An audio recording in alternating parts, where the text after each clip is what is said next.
பில்லி Graham, முழுப்பெயர் William Franklin Graham junior, 1918 November 7 அன்று அமெரிக்காவின் நார்த் கரோலினாவில் உள்ள ஒரு எளிய பால் பண்ணையில் பிறந்தார்.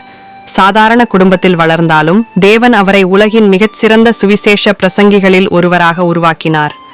அவரின் பெற்றோர் ஒழுக்கமும் தேவ பக்தியும் நிறைந்தவர்களாக இருந்ததால் பில்லி சிறு வயதிலிருந்தே நல்ல ஒழுக்கத்தில் வளர்ந்தார். ஆனால் ஆன்மீக ஆர்வம் அவருக்குள் 16 வயதில்தான் தொடங்கியது. மோர்டிகாய் ஹாம் என்ற பிரசங்கியர் அவரது ஊரில் நடத்திய எழுச்சி கூட்டத்தில் பங்கேற்ற போது, கிறிஸ்து உங்களை நேசிக்கிறார் என்ற செய்தி அவரது உள்ளத்தை ஆழமாக தொட்டது. அந்த இரவே அவர் இயேசுவை தன்னுடைய இரட்சகராக ஏற்றுக்கொண்டார். அந்த முடிவு அவரது வாழ்க்கையை முழுவதும் மாற்றியது. அதன் பின்னர் பில்லி பைபிள் கல்லூரியில் சேர்ந்தார்.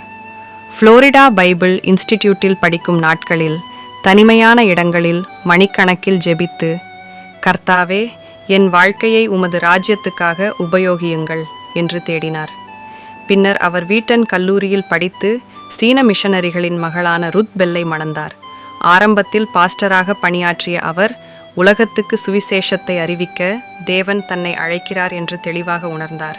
இந்த அழைப்பு 1949 ஆண்டு லாஸ் ஏஞ்சல்ஸ் எழுச்சி கூட்டத்தில் வெடித்தது. 3 வாரத்திற்காக திட்டமிடப்பட்ட கூட்டம் 8 வாரங்களுக்கு நீண்டு ஆயிரக்கணக்கானோர் தினமும் வந்தனர். செய்தித்தாள்கள் அவரை தேவனின் இயந்திர துப்பாக்கி என்று அழைத்தன. இந்த எழுச்சி கூட்டமே அவரின் உலகளாவிய ஊழியத்திற்கு புது கதவுகளை திறந்தது. அடுத்த பல ஆண்டுகளில் பில்லி கிரஹாம் 185க்கும் மேற்பட்ட நாடுகளில் சுவிசேஷத்தை அறிவித்தார். 21.5 கோடி மக்களுக்கு நேரடியாக பிரசங்கித்தார். ரேடியோ, தொலைக்காட்சி, திரைப்படங்கள் வழியாக கோடிக்கணக்கானோர் அவரின் சுவிசேஷத்தை கேட்டனர். அவர் எப்போதும் ஒரு எளிய செய்தியையே பிரசங்கித்தார். தேவன் உங்களை நேசிக்கிறார், இயேசு உங்களுக்காக சிலுவையில் மரித்தார், நீங்கள் பிறவிக்கு பிறகு பிறக்க வேண்டும். அவரது செய்தி உலகம் முழுவதும் உள்ளவர்களின் இதயத்தை தொடுந்து பலரையும் கிறிஸ்துவின் பக்கம் இட்டுச் சென்றது. அவர் அரசியல் தலைவராக இல்லாவிட்டாலும் அமெரிக்காவின் 12 ஜனாதிபதிகளின் ஆன்மீக ஆலோசகராக இருந்தார். மனிதர்களை ஒருபோதும் வேறுபடுத்தி பார்க்காதவர். நீங்கள் கூட்டத்தை இனப்படுத்தினால் நான் பிரசங்கிக்க மாட்டேன் என்று அவர் பொதுவில் அறிவித்தார். இதனால் அவர் இனத்தடைகளை உடைத்தார். 1957 நடத்திய நியூயார்க் எழுச்சி கூட்டத்தில் 2 மில்லியனுக்கும் மேற்பட்டோர் பங்கேற்றனர். 1950 ஆண்டு அவர் நிறுவிய பில்லி Graham evangelistic association BGEA radio நிகழ்ச்சிகள், கிறிஸ்தவ திரைப்படங்கள், மாகசின்கள் வழியாக சுவிசேஷத்தை உலகம் முழுவதும் கொண்டு சென்றது. அவரது ஊழியம் இன்று வரை கோடிக்கணக்கானோரின் வாழ்க்கையை தொடுகிறது. வயது அதிகரித்த போதும் அவருடைய உள்ளத்தின் தீ குறையவில்லை.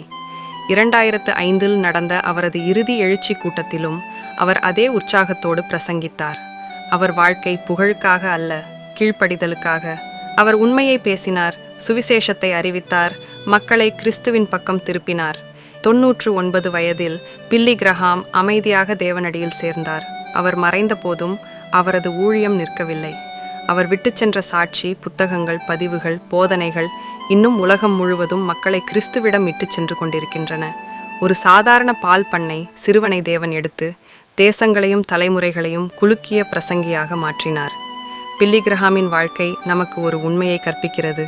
ஒரு மனிதன் தன்னை முழுமையாக தேவனிடம் ஒப்படைத்தால் தேவன் அவரது வாழ்க்கையை அற்புதமாக பயன்படுத்துவார்.